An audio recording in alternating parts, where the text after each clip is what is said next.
Assalamualaikum dan salam sejahtera. Apa khabar semua? Pak Suara anda semua sihat-sihat ya. Sehat, ceria dan bersemangat ya. Baik, dalam siri kali ini ya, Pak Su ingin membincangkan satu lagi tajuk yang berkaitan dengan study skill ya, kemahiran belajar iaitu teknik mengingat ya. Teknik mengingat ya. Jadi oleh kerana bila kita belajar ya, bila kita belajar sama ada kita belajar secara formal atau tidak formal, ada keperluan untuk kita mengingat sesuatu ya. Sesuatu fakta ya, sesuatu teori, sesuatu formula, sesuatu kenyataan ya. Apa sajalah ya yang memang kita perlu ingat kerana untuk kita gunakan dalam kehidupan seharian kita ya. Sama ada dalam konteks kita belajar, kita akan berdepan dengan ujian, peperiksaan ya. Kalau kita bekerja, ada banyak fakta yang kita kena ingat kerana kita nak gunakan dalam urusan kerjaya kita ya. Kalau dalam urusan ibadat, sama juga ya. Banyak perkara yang kita nak ingat. Kita nak ingat doa lah, ayat lah, hadis lah, hukum lah, macam-macamnya yang kita nak gunakan dalam kehidupan ibadat kita, ya, kerohanian kita ya. Jadi mengingat ni adalah sesuatu yang sangat penting ya, kerana bila kita lupa sesuatu fakta ataupun data ya, kita tidak dapat menggunakan data dan fakta itu ya. Kalau kita pergi ke pasar ya, kita nak beli sesuatu yang orang lain pesan, umpamanya mak kita pesan ke ya, ataupun siapa saja yang pesan untuk kita beli di pasar, kita lupa ya, kita tak dapat nak beli barang yang kita inginkan ya. Tapi oleh kerana dunia digital yang canggih ya, kita menggunakan handphone dan sebagainya, kita dapat tengok baliklah ya. Maksudnya kita telah membuat catatan ya. Baik, sebelum kita pergi kepada teknik-teknik mengingat yang lebih spesifik ya, terlebih dahulu kita lihat pula apakah fakta-fakta penting yang berkaitan dengan ingatan ini ya. Baik, kalau kita perhatikan ya, terdapat 5 fakta ya yang Pak Su nak kongsikan di sini. Yang pertama, ya, fakta tentang ingatan. Ingatan akan pudar mengikut masa ya. Ya, malah kalau kita membaca, kita belajar sesuatu tajuk ya, pada katakan hari Isnin ya, selepas hari Selasa, Rabu, Khamis, Jumaat sampailah hari Isnin balik nanti ya. So kadar ingatan yang ada dalam memori kita ya, akan mudah ya, akan merosot, maksudnya akan berkurangan ya. Itu satu kenyataan ya. Ingatan akan pudar mengikut masa ya. Yang kedua ialah ingatan menurun dengan kadar cepat sejurus selepas belajar. Ya. Kalau kita ada kuliah pukul 9 umpamanya ya, sampai pukul 10 ya, pukul 11 pukul 12 tu ingatan tu akan turun dengan begitu cepat sekali ya. Walaupun perkara yang kita pelajari itu kita faham ya. Tetapi dia boleh menjadi kita lupa ya, sejurus selepas kita belajar ya. Kemudian yang ketiga ya, ingatan akan menjadi lebih mudah ya, kita akan lebih mudah mengingat sesuatu fakta, sesuatu data ya, sesuatu kenyataan, sesuatu tajuk ya, sesuatu bahan pembelajaran kalau kita faham 100%. Inilah pentingnya kita menghadiri kelas, menghadiri kuliah ya. Kalau kita nak belajar sesuatu, kita kena berguru ya. Itu pentingnya kerana guru ataupun pensyarah tadi dia mereka membimbing kita untuk membantu kita memahamkan sesuatu ya.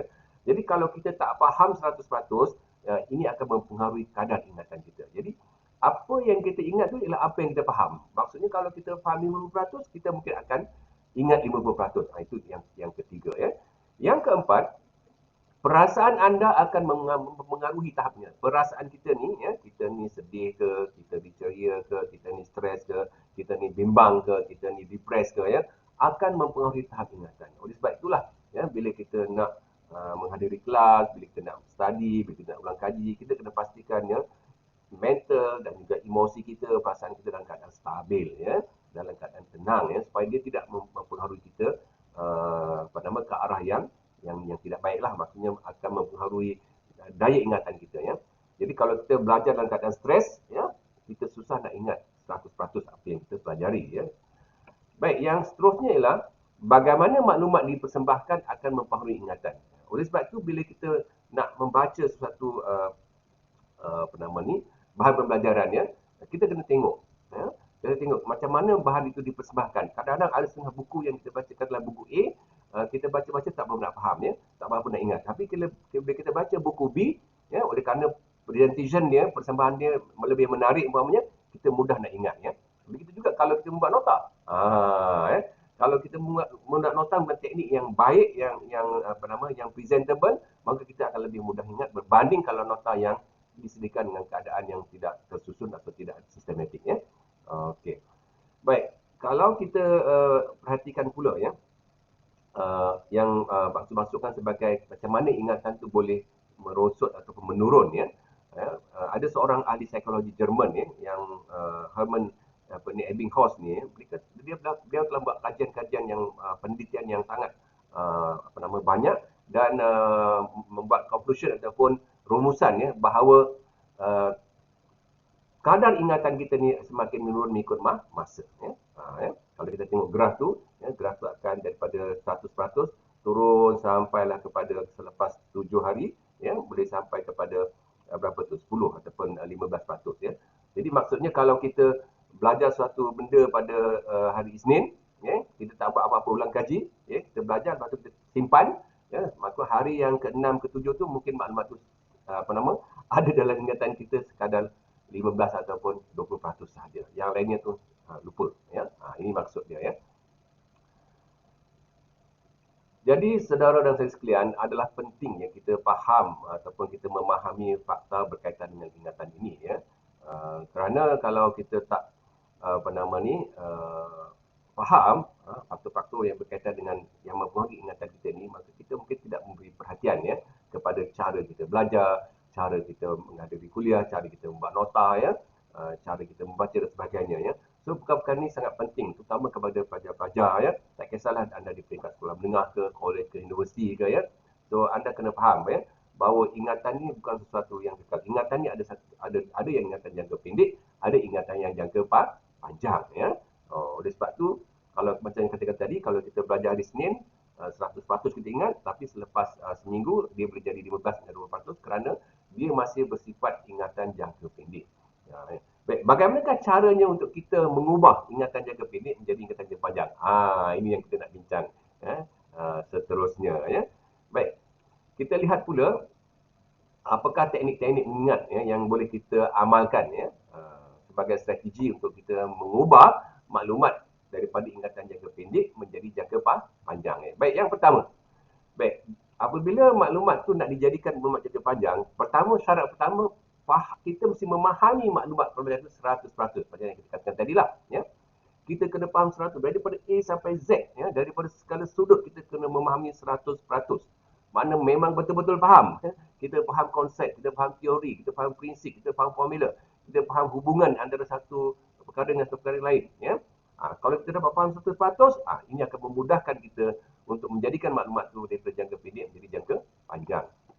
Yang kedua, ulangan, ya. Ulangan ini juga sangat penting, ya. Apabila kita telah mempelajari sesuatu tajuk, kita kena ulang. Maksudnya kita buat ulang kaji lah.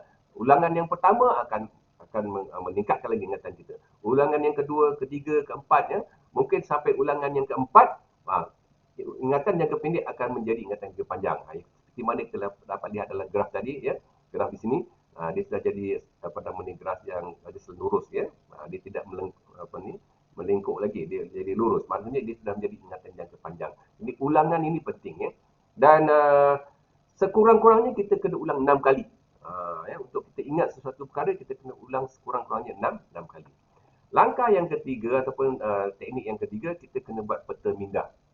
Kenapa kita perlu buat peta minda? Untuk membantu kita mengingat fakta dalam bentuk jangka panjang tadi, ialah kerana peta minda ni dia adalah satu bentuk, ya, nota yang sangat teratur, ya, dan dia mempunyai elemen-elemen visual, ya, image, ya, dan juga perkaitan antara satu perkara tersebut. Ada hubungan antara tajuk, idea utama, isi penting dan juga contoh. So perkara-perkara macam ini akan memudahkan kita untuk mengingat dan kita boleh bayangkan, ya. Baik, teknik yang keempat ialah teknik chunking, ya. Chunking ni maksudnya kita kelompokkan maklumat mengikut kategori. So apabila kita buat peta minda, sebenarnya kita telah melakukan proses chunking ni, ya, di mana kita kelompokkan maklumat. Macam kalau kita kata penyakit COVID-19, dia ada punca dia apa, dari simptom-simptom dia kelompokkan, kan. Kemudian kita kena cara rawatan umpamanya. Jadi kita telah kelompokkan maklumat itu mengikut sesuatu kategori. Ini lebih memudahkan kita untuk mengingat, ya. Teknik yang kelima ialah teknik mnemonik. Mnemonik ni kita gunakan singkatan, ya. Bagi anda yang kreatif, ya, anda boleh gunakan mnemonik. Sama ada mnemonik bentuk huruf, ya. Umpamanya apa tu? Kalau kita nak ingat warna kan, 7 warna ya, kita gunakan ROYG apa tu? BV ya, red, orange, yellow, green, blue, violet ya. Ataupun kita gunakan teknik perkataan macam yang Pak Su pernah bincang dulu, MOWIFA ya. MOWIFA tu maksudnya meaningful, organized, visualize, interesting, feedback ya, association, attention ya. Ataupun kita guna teknik cerita ya, teknik cerita ya, add sugar to coffee ya. Ini untuk sin, cosine, tangent ya. Baik, teknik yang keenam, kena banyakkan latihan. Ya, tidak ada cara yang mudah untuk kita menjadikan maklumat jangka pendek bertukar menjadi jangka panjang kecuali kita buat banyak-banyak latihan. Semakin banyak latihan yang kita lakukan ya, semakin tinggilah kadar ingatan yang kita dapat kekalkan dalam minda kita ya. So banyakkan latihan. Yang ketujuh, teknik visualisasi. Ya, teknik visualisasi kita membayangkan ya, kalau anda belajar tentang dalam pengetahuan Islam tentang haji ya. So kita berada di lokasi-lokasi yang berbeza-beza ya. Kita ada kat Mekah, kita pergi ke Arafah, kita pergi kat di Muzdalifah, pergi kat Mina ya. So kita bayangkan kita berada di tempat itu. Dan apa patut kita buat bila kita berada di Arafah, di Mina umpamanya ya, di Muzdalifah dan sebagainya. So kita boleh bayangkan ya. Kalau kita tengok dalam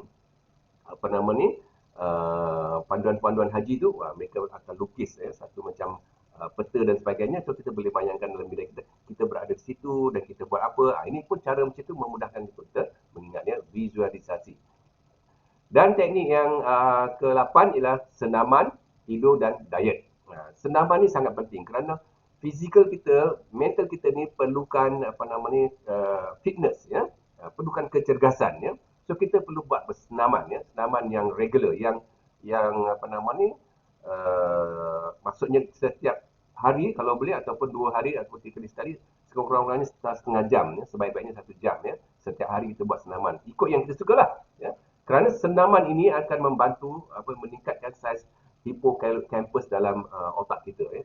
Hippocampus adalah satu bahagian yang berkaitan dengan daya ingatan ya. Okey. Kemudian tidur ya, tidur kena cukup ya, supaya ada proses dipanggil brain reset. Brain reset ni maksudnya kalau kita ada maklumat-maklumat yang kita tidak perlukan ya, kita akan buang ya, kita akan kekalkan saja maklumat yang kita inginkan saja ya. Maklumat-maklumat yang berbentuk sampah atau kita tak suka, kita buang.